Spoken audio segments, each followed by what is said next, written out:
Ángel Cartuche, él es parte del movimiento Pachacútica. Abogado Cartucci, le damos la bienvenida. Quisiéramos conocer cómo se está viviendo el paro en Saraguro, que se ha convertido, así como Imbabura en el norte, Saraguro en el sur, uno de los focos de resistencia y también de bloqueo de vías.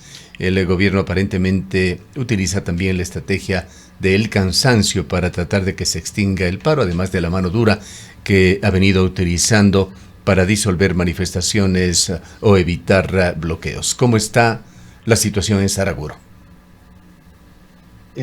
Muchas gracias y un saludo cordial a este medio de comunicación y por la oportunidad que nos está otorgando para poder comunicar la situación que está viviendo a nivel del austro del país. Hay que tomar en consideración de que el momento en que el movimiento indígena a nivel nacional señaló de que nos declarábamos en movilización nacional, esta fue de carácter progresivo, o sea, ir tomando las decisiones comunitarias poco a poco y ir sumándose a esta movilización nacional. Y en esa dinámica ha ido cambiando este proceso de resistencia y este proceso de lucha en cada uno de los territorios. La semana anterior se reactivó Saraguro, ¿no? Saraguro es en la provincia de Loja con sus acciones concretas en dos sitios muy importantes que es San Vicente y Sinincapa. Y han tomado medidas radicales y está obviamente impedido el paso. O sea, es una forma de protestar y sumar y rechazar las acciones que vino haciendo el gobierno nacional a nivel nacional. Es la persecución y de manera concreta el haber agredido al pueblo de Otavalo, al pueblo de Cayambe, al pueblo del norte de Imbabura. En esas acciones, Saraguro ha tomado también la decisión de sumarse a ese proceso y rechazar estas acciones violentas del gobierno nacional. Pero esto no queda solo ahí. Hemos señalado de que el movimiento indígena está en proceso de lucha y aquí en la provincia de La Suay también ya se ha levantado, ya las comunidades se suman a este paro nacional.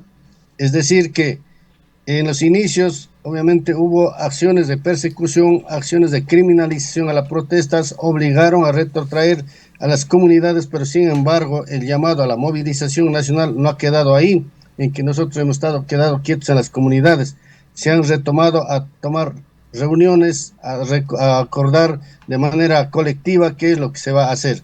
En este sentido, nuevamente se retoman las acciones para señalar que este gobierno nacional tiene que sentarse a conversar, tiene que buscar el diálogo. No se puede congelar un proceso de salida a esta crisis en la que estamos sometidos. El gobierno señala que sí ha habido diálogo, que se ha intentado, pero que no se ha cumplido con lo que se había acordado. Ahora, cabe preguntar, ¿ha habido una selectividad por parte del gobierno sobre con quién se dialoga?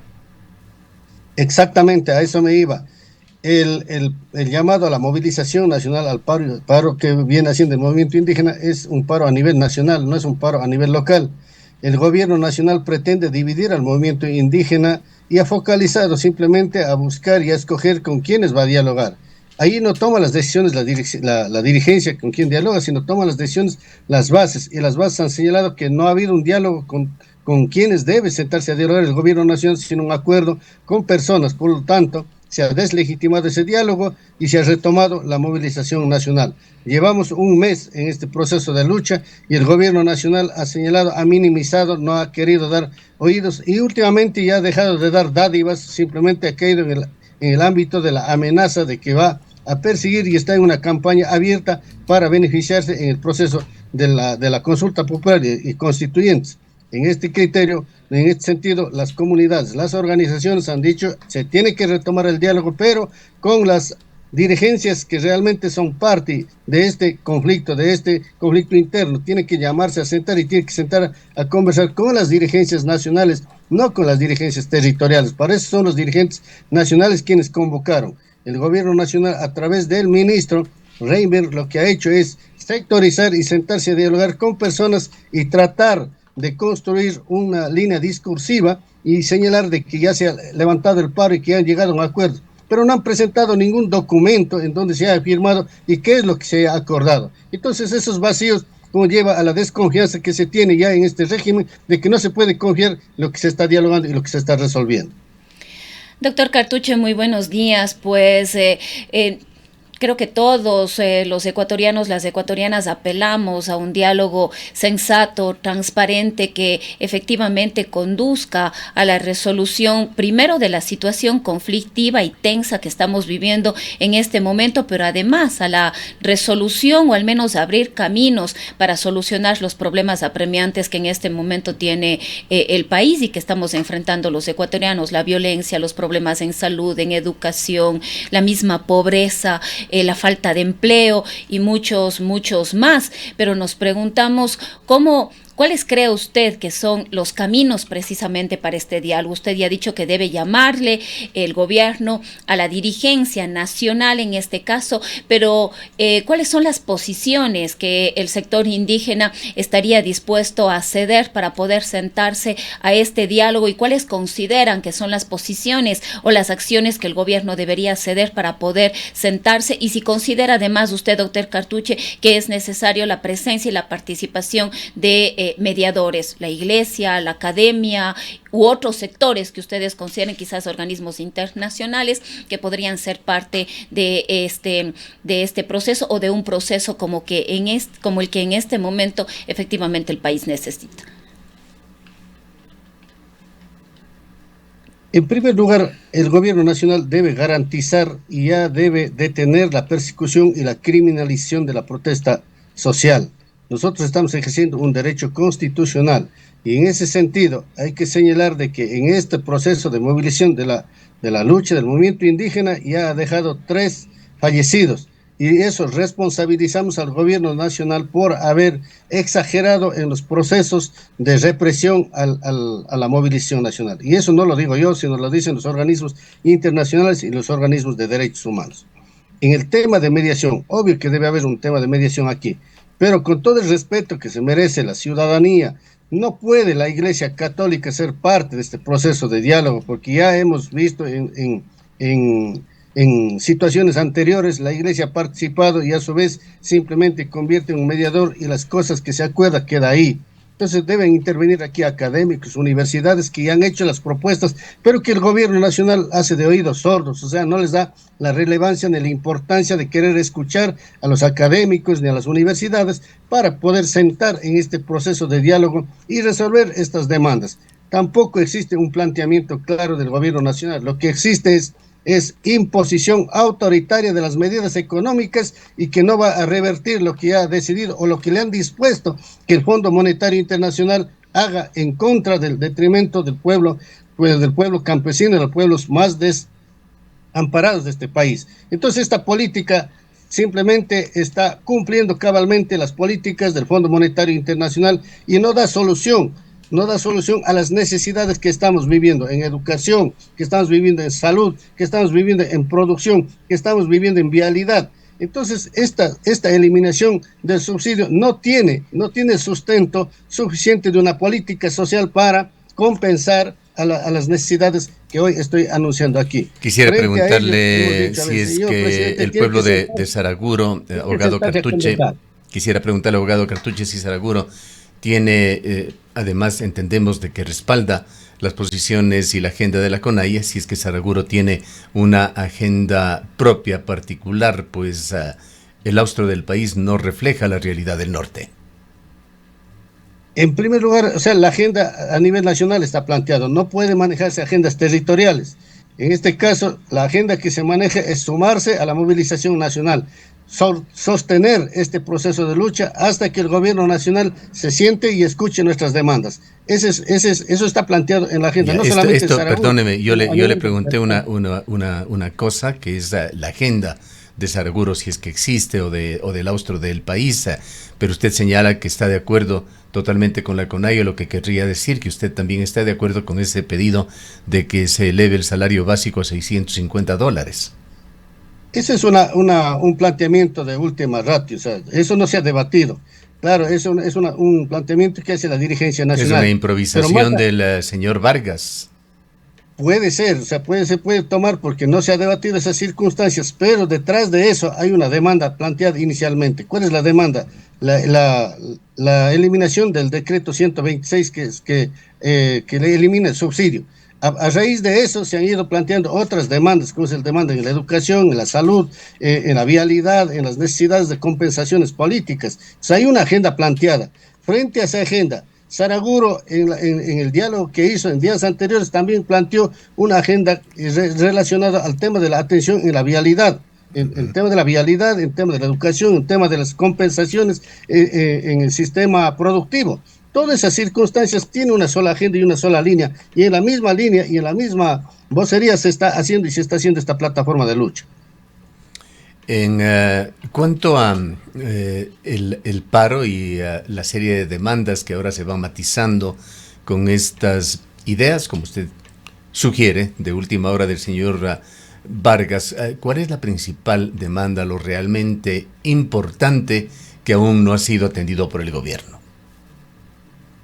Primera cosa, se ha señalado que el causante y el detonante de este proceso de lucha ha sido la eliminación del subsidio. Y se ha señalado claramente cuál es esa eliminación del subsidio, con qué circunstancias se ha compensado, porque se va aumentando la carestía de la vida y hemos dado muestras y datos claramente de que esta eliminación del subsidio afecta directamente a la productividad del ámbito rural. Es decir, no hay una compensación entre lo que se produce, lo que se vende y no se genera utilidades. ¿Por qué? Porque a raíz de la eliminación del subsidio se suben los precios, ya subieron los precios de la transportación y eso afecta directamente al bolsillo del campesino y al bolsillo de los productores de la zona rural. En este sentido se ha dicho, a ver, señor presidente, a ver cuáles son las compensaciones para el sector productivo. No ha dado una respuesta. Las respuestas han sido entregar limosnas que pretenden disuadir, que pretenden disolver el tema de la movilización, o sea, dando migajas como dar chanchos, tractores o a su vez un bonos o hacer endeudar a la gente, pero no está aclarando por qué se está haciendo endeudar. Esas políticas no tienen una direccionalidad, son improvisaciones del gobierno que no conllevan a sacar de la crisis social. Entonces ahí está planteada la demanda concreta. A raíz de eso se ha hecho los consejos políticos, la CONAI, y se ha ido también sumando más demandas en educación, en salud, en vialidad, en las necesidades que se tiene que cambiar este país, especialmente en salud. Este rato los hospitales públicos están abandonados y no hay inversión social.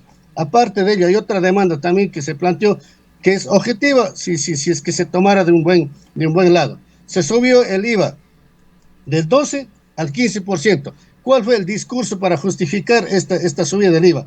Que iba a combatir la inseguridad en el país.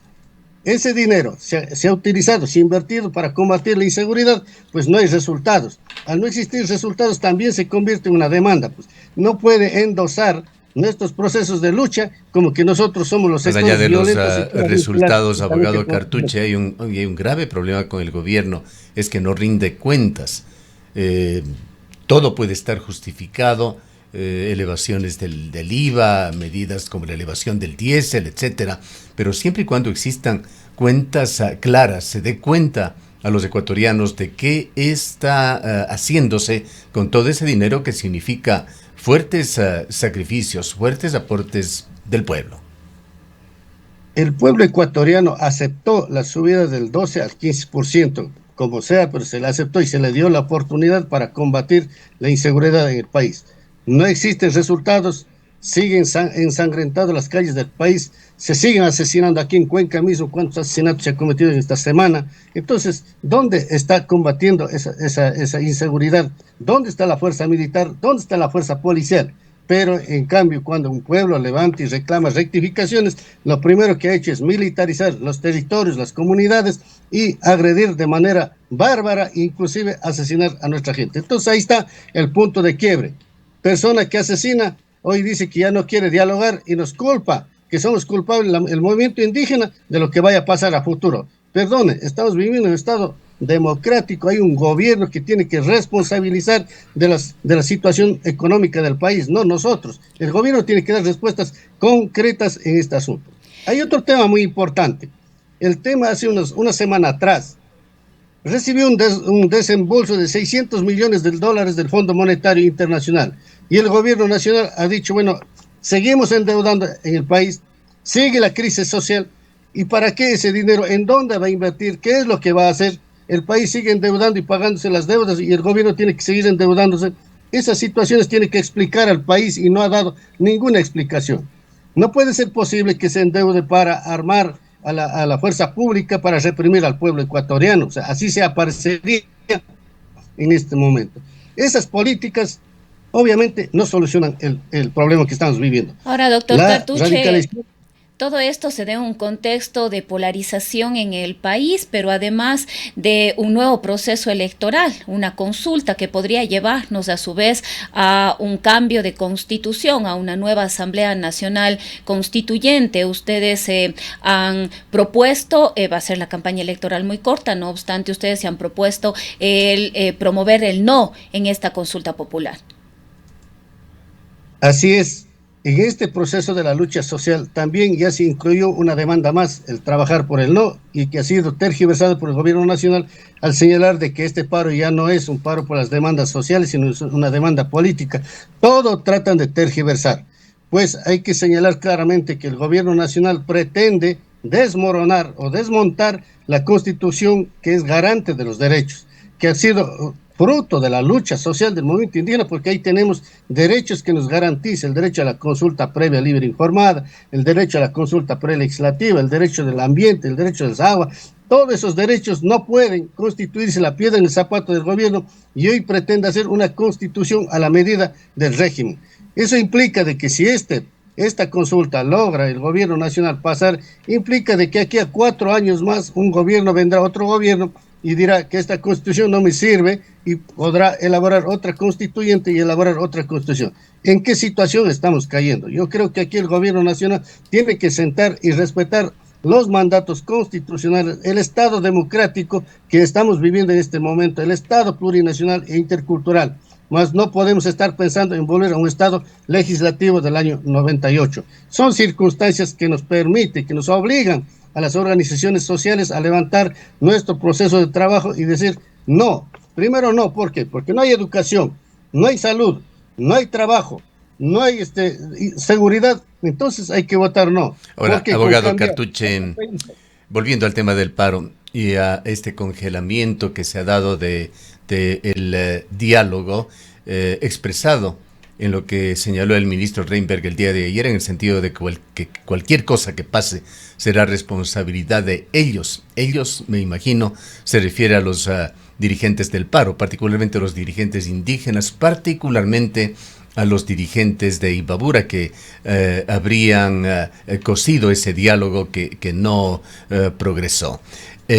Antes de hacer la pregunta, quisiera también señalar que el día de hoy el diario Expreso publica esta imagen de un importante político, un demócrata latinoamericano, Julio María Sanguinetti. Él fue presidente de Uruguay, uno de los países de Latinoamérica que exhibe los mejores índices de equilibrio social y de desarrollo.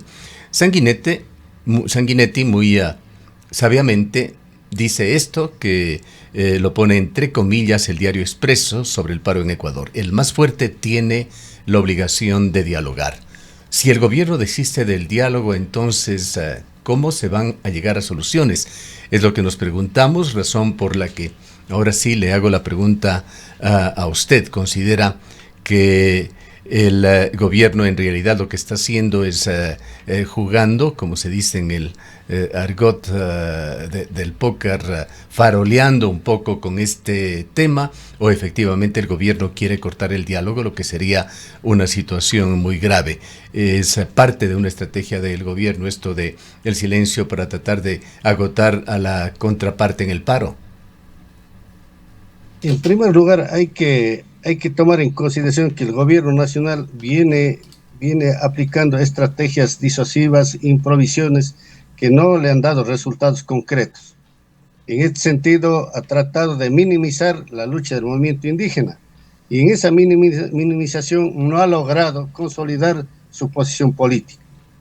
Primera cosa, el movimiento indígena también ha ido radicalizando en los sectores, en los territorios que la semana anterior estuvieron en movilización hicieron su protesta y hoy se retrotrayeron, han activado otras provincias. La dinámica de la lucha ha cambiado en este momento. Eso implica de que se va a seguir en este proceso de lucha hasta que el gobierno nacional se siente sí, a pero dialogar. La pregunta que le he hecho, si considera usted que el congelamiento del diálogo es solamente una estrategia para desgastar la movilización. Allá me iba, justamente, el congelamiento del gobierno nacional es tratar de debilitar al movimiento indígena, o sea, minimizando este proceso de lucha, pero está sumamente equivocado. El proceso del diálogo, primero, nació mal, o sea, no podía dialogar con personas en territorio, uno o dos dirigentes que no son convocantes de un paro nacional. Los convocantes del paro nacional está la CONAI, y la dirigencia de la CONAI y sus regionales no han sido invitados por este proceso de diálogo. Entonces, ¿qué pensó el gobierno nacional? Dialogando, disuadiendo, la que es en un foco en donde ha estado fuerte el paro, iba a solucionar. Pero, como dije, las decisiones de un diálogo no resuelven uno o dos dirigentes, resuelven las bases. Y las bases dijeron, a ver, no hay resultados concretos, ¿dónde está un documento firmado? ¿Cuáles son los compromisos? Por lo tanto, este diálogo no sirve. Entonces, no hubo un diálogo directo, ni inclusive con el mismo presidente de la República que ha tenido que tomar decisiones. No puede manejarse un diálogo con personas que no tienen decisión política. En este sentido, es el gobierno quien tiene que dialogar o buscar mediadores, pero con decisión política para solucionar estos problemas. Si no existe eso y no hay sensibilidad del gobierno nacional, pues tampoco aquí el movimiento indígena puede echar al suelo lo que se ha venido resistiendo. Y va a resistir, y resistirá mediante mecanismos de reactivación y reactivación de cada uno de los territorios, como se está haciendo ahora en esta semana. Para finalizar, abogado Cartuche, ¿qué mensaje le daría usted al presidente Noboa y al país desde Saraguro? En primer lugar, yo lo que tengo que señalar es que el gobierno nacional deje los caprichos personales, los caprichos partidistas y se siente a pensar en la necesidad de sentar a dialogar y solucionar este problema, este conflicto, pensando en el país, no pensando en el grupo que está gobernando, no pensando en el grupo que le está manipulando. El gobierno nacional tiene que pensar en los resultados positivos que requiere este país de trabajar y desarrollar y seguir adelante, pero solucionando estos problemas, atendiendo las necesidades, escuchando las demandas que está planteando el movimiento indígena y buscando soluciones concretas y resultados concretos. De esa manera se puede caminar, pero tiene que dejar esos sentimientos de capricho de un niño caprichoso que está gobernando y que quiera imponer a la fuerza toda su política dispuesta desde el Fondo Monetario Nacional. Un llamado cordial a todo el gobierno nacional, a todos los sectores a dialogar, pero retomar los diálogos tomando nuestras posiciones, respetando la diversidad de pensamiento, respetando la diversidad de criterio y respetando también y buscando soluciones concretas para el beneficio del pueblo ecuatoriano. Aquí en el país existimos, es un país diverso, plurinacional, existimos 18 nacionalidades y 15 pueblos, por lo tanto se tiene que sentar a dialogar con los sectores que estamos hoy exigiendo un derecho constitucional. La respuesta no puede ser la militarización, la represión, eso lo rechazamos de plano. Tiene que haber una respuesta bien clara frente a las muertes que han sucedido en este proceso de lucha y también respuestas concretas a las compensaciones que pueda recibir el sector campesino indígena que está hoy exigiendo sus derechos. Bien, le agradecemos mucho por haber estado con nosotros. Muchas gracias a ustedes, buenos días, un abrazo. Declaraciones del abogado Ángel Cartuche, él es dirigente de Saraguro, fue candidato a la asamblea, es miembro activo de Pachacutic. Son las 8